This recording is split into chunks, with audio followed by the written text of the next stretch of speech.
Bonjour à tous, je suis très ravi ce matin de vous retrouver pour cette nouvelle édition de la revue de la presse camerounaise que nous ouvrons avec le journal de l'économie et des finances. C'est Ecomatin qui parle des rapports entre le Cameroun et les avoirs en déshérence.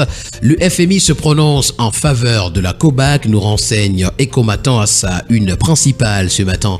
L'information complète à retrouver en parcourant la page 4. Le journal s'intéresse également au Cameroun, alerte rouge sur la fourniture du gaz industriel. Toutes ces informations ainsi que bien d'autres, vous les aurez en parcourant les colonnes du journal de l'économie et des finances Ecomatin.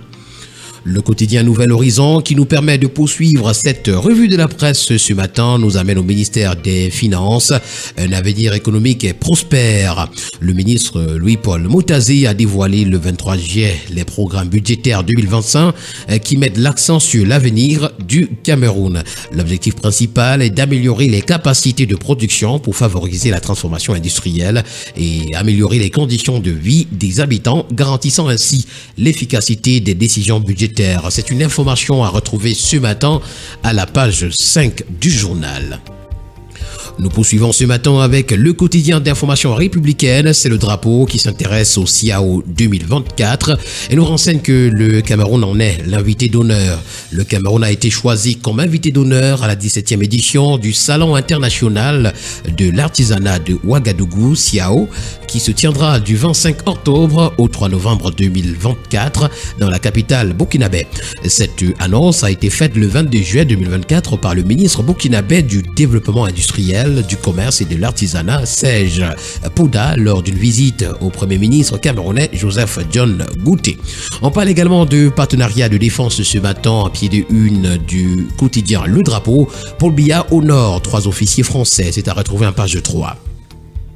On parle de modernisation de l'administration ce matin à la grande une du tri-hebdomadaire La Météo.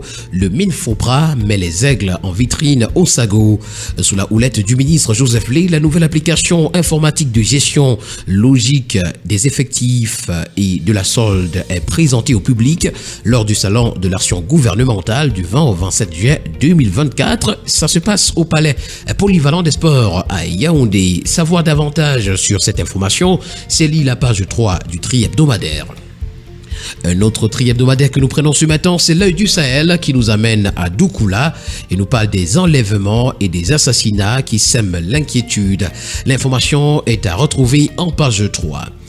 Expression économique, c'est un hebdomadaire qui est en kiosque également ce matin, s'intéresse au secteur public et nous parle de 13 070 milliards de dettes à fin juin 2024 pour le Cameroun. Ce montant, d'après la récente note de conjoncture de la Caisse autonome d'amortissement, la CAA, est en augmentation de 4,9%, un glissement annuel et représente 43,3% du produit intérieur brut, le PIB du pays. Le tri-hebdomadaire La Voix des Jeunes pour sa part ce matin, pas de ville chère et nous présente la ville de Maroua en tête de liste. La capitale régionale de l'extrême nord du Cameroun a enregistré un taux d'inflation le plus élevé du pays selon un récent rapport de l'Institut national de la statistique. Nous allons poursuivre ce matin avec une autre information. Il s'agit du journal Innovation qui nous présente le barreau divisé. Le bâtonnier veut prolonger son mandat jusqu'en mai 2025. D'après le journal ce matin, le mandat du bâtonnier maître Eric Mba s'est achevé le 20 juin dernier.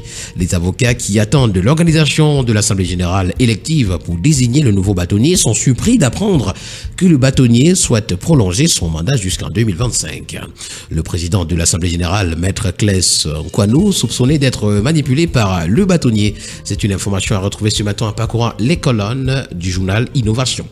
Le quotidien Vert Émergence parle d'emprunt ce matin. Paul Biya cherche 116 milliards de francs CFA sur les marchés domestiques et internationaux. C'est une information à retrouver en page 3. En petite une, on parle de la région du centre, déguerpissement gelé. Mefou et Afamba, 7 personnes trouvent la mort dans un incendie. Arrêté du préfet du Fundi, Human Rights Watch, charge Emmanuel Digdan et puis SIAC 2024, lancement en grande pompe. Toutes ces informations, vous les retrouverez en parcourant les colonnes du quotidien Vert Émergence.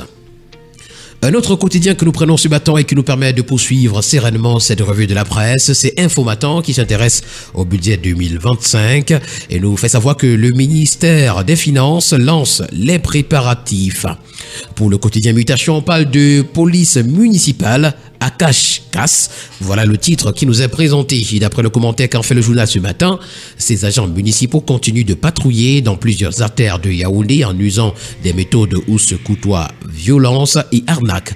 La trêve inscrite par l'autorité préfectorale a été très courte et dans la capitale. C'est une information à retrouver en page 5.